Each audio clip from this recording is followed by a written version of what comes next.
Hey guys, welcome back to my new video. और अगर आप एक सेकंड हैंड आईफोन या आईपैड ख़रीदना चाहते हो तो इस वीडियो में मैं बताने वाला हूं कि आप लोगों को क्या चेक करना चाहिए। मोस्टली लोग करते क्या है कि वो एक्सटर्नल चेक कर लेते हैं, मगर इंटरनल में बहुत ज़्यादा प्रॉब्लम होती है, जिसकी वजह से उनको बाद में बहुत ज़्यादा प्रॉब्लम फेस करनी पड़ जाती हैं।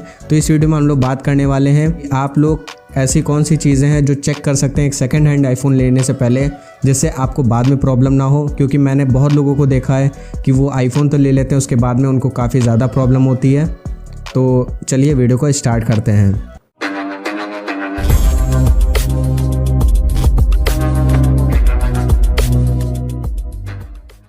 जो सबसे पहली चीज़ है जो आप लोगों को सबसे पहले देखना चाहिए, हर एक फ़ोन का एक अलग IMEI नंबर होता है जो कि हर एक फ़ोन में रजिस्टर होता है। तो वो नंबर आपके बॉक्स में या आपके फ़ोन के अंदर ही लिखा होता है। तो सबसे पहले आप आईफोन को ख़रीदने से पहले उसकी सेटिंग्स में जाके अबाउट सेक्शन में उसका IMEI नंबर, और सबसे अच्छी बात है कि उस IMEI नंबर को आप एप्पल की ऑफिशियल साइट पे भी देख सकते हो। सिंपली आप लोगों को गूगल पे कुछ इस तरीके से लिखना है, Apple iPhone IMEI number checker. जाके आप एप्पल का एक सीरियल नंबर भी डाल सकते हो या चाहे IMEI नंबर भी डाल सकते हो, जिससे आप लोगों को उसकी सारी इंफॉर्मेशन मिल जाएगी। वारंटी से लेके वो कब खरीदा गया था, उसमें क्या क्या चेंज आ चुके हैं, वो सारी चीज़ें आप लोगों को उसी पे मिल जाएंगी। इससे होता यह है कि जब आप नया फ़ोन लेने जाते हो तो आप लोगों को एक स्पेशल नंबर मिलता है। तो अगर कोई आपको सेकेंड हैंड बेच रहा है और उसको पता है कि आपको कुछ नहीं पता है, तो वो आप लोगों को एक फ़ेक बिल भी दे सकता है और उस बिल में वो दिखा सकता है कि ये अभी 3 महीने पुराना है या 4 महीने पुराना है, बट एक्चुअल में वो काफ़ी साल पुराना होता है। तो ये चेक करने के लिए आप ऑफिशियल साइट पर भी देख सकते हो कि वो कितना ज़्यादा पुराना है। दूसरी चीज़ जो आप लोगों को चेक करनी है वो है इसकी डिस्प्ले। किसी भी सेकंड हैंड फोन को खरीदने से पहले उसकी डिस्प्ले जरूर चेक कर लें, क्योंकि जो आईफोन 10 आता है, आईफोन X, उसकी खुद की डिस्प्ले 20,000 की आती है। तो आप समझ सकते हो, अगर आपने एक फेक डिस्प्ले वाला फोन खरीद लिया और आपको बाद में कोई प्रॉब्लम आई तो हो सकता है आप लोगों को बाद में पैसे और देने पड़ जाए। तो किसी भी फोन को खरीदने से पहले उसकी आप डिस्प्ले जरूर चेक कर लें।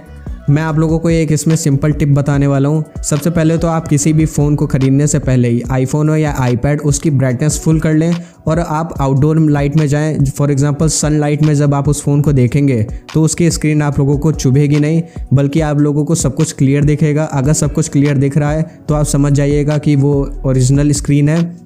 क्योंकि जब स्क्रीन चेंज होकर उस पर पड़ती है किसी भी आईफोन में, तो वो उतनी अच्छी ब्राइटनेस नहीं दे पाता है जो ओरिजिनल स्क्रीन में होती है। आप उसमें डिस्प्ले ख़राब होने के बाद ओरिजिनल डिस्प्ले भी पड़वाएंगे तो भी आप लोगों को उतनी ब्राइटनेस नहीं मिलेगी जितनी ओरिजिनल में होती है। तो ये ज़रूर चेक कर लें। और प्लस आप लोगों को इसकी दूसरी टिप दे देता हूँ।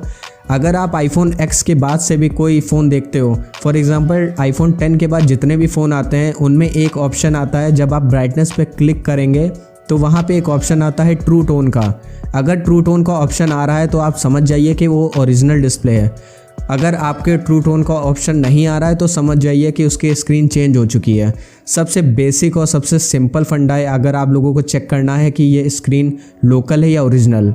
तीसरी टिप जो आती है वो भी डिस्प्ले से ही रिलेटेड है, बट आप लोगों को फ़ोन खरीदने से पहले उसका फिंगरप्रिंट या उसकी फेस आईडी ज़रूर चेक करनी चाहिए। अगर फेस आईडी नहीं चलती है तो समझ जाइए वो फ़ोन या तो डैमेज है या गिर चुका है या कभी पानी में गिरा है या उसकी स्क्रीन चेंज हुई है, क्योंकि उसकी फेस आईडी उसकी स्क्रीन से ही चलती है। अगर उसकी स्क्रीन चेंज हुई तो फेस आईडी बहुत मुश्किल है जो चले। और अगर कोई आप लोगों को सेकंड हैंड आईफोन बेच रहा है और आप लोगों को ये बता रहा है कि उसकी स्क्रीन नहीं चेंज हुई है बट उसकी फेस आईडी ख़राब हो गई है, तो ऐसा बहुत कम चांसेस में होता है। मोस्टली चांसेस यही होते हैं कि उसने या तो आईफोन की डिस्प्ले चेंज कराई होगी, इस वजह से उसकी फेस आईडी नहीं चल रही है, या उसका फिंगरप्रिंट नहीं चल रहा है। तो आप लोग समझ जाइएगा कि उसका फोल्डर चेंज हो चुका है। चौथी टिप की बात करें तो वो आती है battery health. Battery health iPhone में सबसे इंपॉर्टेंट मैटर करता है, क्योंकि अगर आपकी बैटरी ख़राब होगी तो आप फ़ोन लेने के बाद उसमें बहुत ज़्यादा रिग्रेट फील करोगे, क्योंकि वो फ़ोन चलेगा ही नहीं जितना आप चलाना चाहते हो। उसको बार बार आप लोगों को चार्ज करना पड़ेगा। इस वजह से आप लोगों को पहले ही देख लेना है कि वो उसकी बैटरी हेल्थ कितनी है। और सबसे अच्छी बात है कि आईफोन में आप लोगों को इनबिल्ट फीचर देखने को मिल जाता है, जिससे आप लोगों को सेटिंग में ही पता चल जाएगा कि उसकी बैटरी कितनी पुरानी है और कितनी अच्छे से चलाई गई है। सबसे पहले आप लोगों को सेटिंग में जाना है, फिर आप लोगों को बैटरी सेक्शन में जाना है। बैटरी सेक्शन में ही आप लोगों को बैटरी हेल्थ का ऑप्शन देखने को मिलता है। उस पर क्लिक करेंगे तो आप लोगों को बैटरी हेल्थ परसेंटेज में दिख जाएगी। और मैं आप लोगों को रिकमेंड करना चाहता हूँ कि आप कभी भी सेकेंड हैंड आईफोन खरीदें तो उसकी बैटरी हेल्थ अबव 85% ही होनी चाहिए, और इससे आप लोगों को उसकी एज भी पता चलती है। फॉर एग्जांपल अगर किसी आईफोन की 85% बैटरी हेल्थ है तो आप समझ जाइएगा कि वो 1 साल या 1.5 साल पुराना आईफोन है।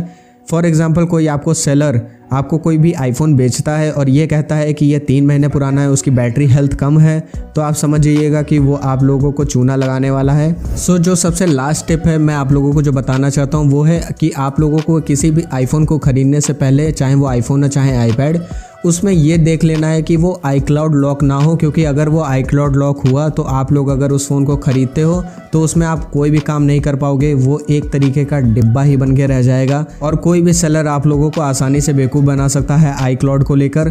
तो सबसे पहले मैं आप लोगों को बता देता हूं कि iCloud लॉक है कि नहीं है, वो कैसे चेक करना है। आप लोगों को सेटिंग में जाना है और वहां पे देखना है कि किसी की एप्पल आईडी लॉगिन हो। आप लोग खरीदने से पहले सेलर से पहले ही बोल दीजिए कि वो अपनी आईडी ही खुद लॉग आउट करे, फिर आप लोग अपनी एप्पल आईडी डालो। अगर आपकी एप्पल आईडी नहीं है तो नहीं बना के देखो, क्योंकि कभी कभी होता ये है कि कई ज़्यादा एप्पल आईडी चेंज करने की वजह से बल्कि आईफोन या आईपैड लॉक हो जाते हैं, जिससे आप लोगों को बाद में प्रॉब्लम हो सकती है। iCloud को चेक करने का सबसे बढ़िया तरीका यही है कि आप लोग अपनी आईडी डाल के देखें, अगर आपकी ऑलरेडी है, अगर नहीं है तो नई बना के देखें और ख़रीदते टाइम ही ये करें। ऐसा ना करिए कि पैसे आपने दे दिए, सबसे पहले आप iCloud लॉक और अपनी आईडी बना के देखिए, फिर आप उसको पैसे दीजिए, वरना हो सकता है कि आप बहुत बड़ी मुसीबत में फंस जाएं और आपके वो पैसे लेके भी चला जाए और आपको फ़ोन एक iCloud लॉक मिले, जिससे आपको बाद में प्रॉब्लम हो सकती है। किसी भी सेकंड हैंड चीज़ को खरीदने से पहले वो है उसका फिजिकल ओवरव्यू।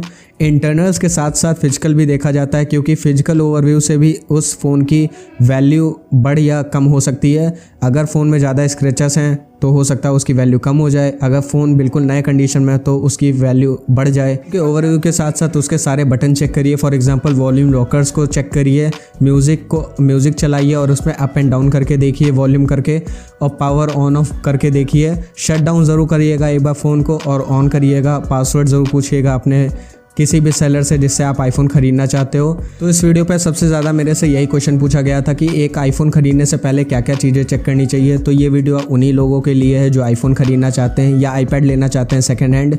प्लस अगर आप लोगों को अभी भी कोई कन्फ्यूज़न है कि फ़ोन कहाँ से ख़रीदना चाहिए, बहुत सारी बड़ी बड़ी वेबसाइट हैं जिस पे आप लोगों को सेकंड हैंड आईफोन मिलता है, बट मैं आप लोगों को रिकमेंड करूँगा कि आप लोग OLX पे जाओ। OLX पे आप लोगों को अच्छी क्वालिटी पे अच्छे रेट पे मिल जाते हैं फ़ोन। प्लस आप लोग अपने इन हैंड भी चेक कर सकते हो एक बार यूज़ करके, और जो मैंने टिप दी है वो भी आप चेक कर सकते हो।